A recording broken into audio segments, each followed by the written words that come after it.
Avui el nostre grup periodístic entrevistarà a Cristian Carrera, que és de la cooperativa l'ISCAT.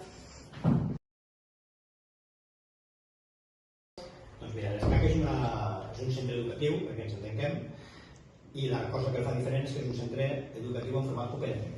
Som una cooperativa de treball social i ens dediquem a atendre a nois i noies que cursen l'ESO i que tenen dificultats per poder seguir amb el sistema ordinari, i el que hem fet és crear una escola molt adaptada a aquestes necessitats, on ells poden acabar de cursar l'ESO i paral·lelament fan tallers de tipus formatiu vinculats a diferents oficis. Fan fusteria, fan soldadura, fan horta, fan cuina. La idea és una mica que tinguin un entorn diferent a l'institut per poder seguir l'ESO adaptada.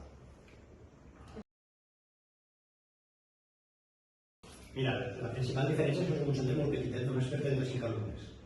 I la principal diferència és que atenem aquells alumnes que als instituts no funcionen pel motiu que sigui.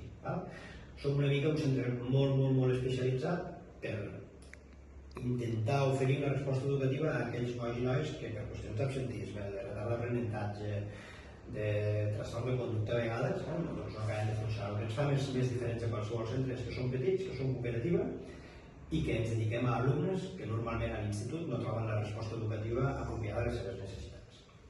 Gràcies.